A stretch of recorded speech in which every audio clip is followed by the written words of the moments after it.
Hey everyone, Colin Shadwell back for more Throwing on the Wheel. As you can see, I'm back in the dark, dungy basement. It was wonderful throwing outside for a while, but unfortunately it got tiresome hauling that heavy wheel in and out every night. So back inside the basement here, and I'm starting off with an ambitious piece. I'm going for another double vase. So I'm throwing the vase in two pieces. The base here first, and then the top part second, and then put them together. So this first one, I'm kind of throwing a large bowl basically. And again, as on my previous ones, you want to make sure that you have a nice wide base at the bottom and nice thick support.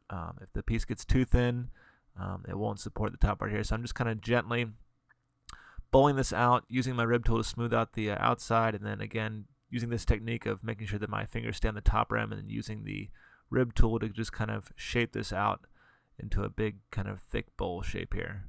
I find that if I keep my fingers along the rim, it keeps the bowl steady, and it makes it so much easier later on if the rim is perfectly centered to make this work. Now I have this giant wooden rib that's about, I don't know, 5 inches across, and it's wonderful for making these giant bowls. So if you're ever interested in making big bowls, I suggest you get a really big rib, because it makes it perfectly smooth and centered on the inside, and you can really just bowl them out as wide as you want. So now that I have the bottom part finished, it's time to make the top part, and this time I'm kind of do the opposite. The last one was kind of angling outward, and this one's going to be, I guess they're both angling outward, but angling outward the opposite way, which you'll see what I'm doing here in a minute here. So again, to start this out, I'm just trying to get height off the piece. Always throw it upward first, and then I'll gently start curving it out. So you can see here I'm going to flare out the other way. Instead of kind of making a bowl shape, I'm going to make kind of like a cone shape. So again, I'm pulling this out, again trying to leave the top nice and thick, smoothing out the outside. Just going to get it as smooth as I can, and then get that big old rib out again, and then really start pushing this out. This is like the best tool out there for making big old bowls. So now that I have these pieces dried a little bit, I'm taking the base, and since it's basically a bowl right now, I can go ahead and turn this over and trim it and put a foot on it, which is nice to have, nice decorative element. So just making sure that I leave enough clay at the bottom so I don't bust through the bottom and make a giant hole in the bottom, which would be awful. And again, I don't want to repeat my mistakes from the last video where I completely carved too much. I want to still leave enough to make it not so heavy, but not carve all the way through like I did last time on the double vase that I did outside. So learn from my mistakes here. Smoothing everything out.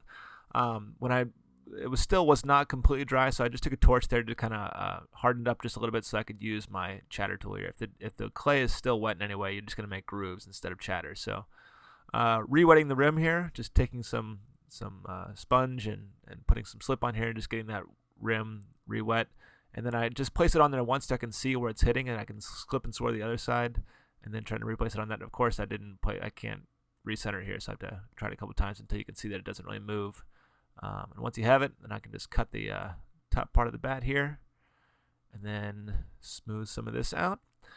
And then there's always a lot of clay at the top of this, because it's really the bottom of the base of the last one. So I just try to get rid of some of that so I can just kind of get it recentered again, add some moisture back to it, and start pulling this guy up. You know, it's always going to be a little bit wobbly because the base is always a little bit wobbly in these pieces.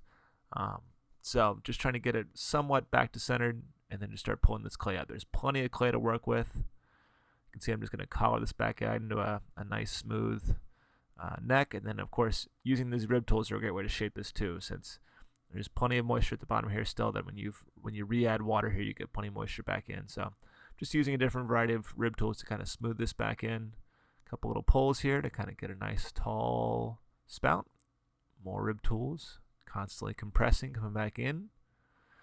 All right, I went after later this on and trimmed this up off video, just trimming the excess off the top piece so they lined up perfectly together. And now it's time to do my cutouts. So I've done a variety of cutouts so far this year, and this is one that I kind of had in mind for more of doing like not quite a circle, but a circle with a line in the middle. So kind of like, I guess, a D and a backwards D. So I'm going to do a couple of these just to kind of line everything out.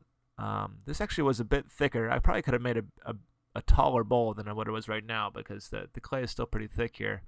Actually, I had to switch over to my big X-Acto blade, but it's fine because You can never have too much support. The thicker the clay is, the more intricate the design you can do. So I'm just doing a back and forth crisscross pattern and doing 2 triangles cut out here, so I can kind of make a little thin lines, and I'm doing the opposite on every other one, so the line goes up and down on every other one, which is kind of a cool shape as well.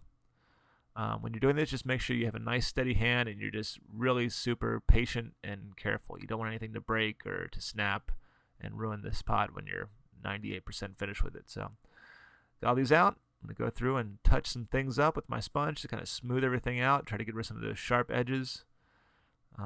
Looking inside each one of these gaps, sometimes the cut will leave a little piece on the inside, so just making sure that all looks good, putting some decorative lines in, and then this is the finished piece. Really tall, really wide, kind of an interesting bolt out, and then right back in with some cool cutouts in the top. So it's a pretty interesting piece. Hope you enjoyed watching me make it.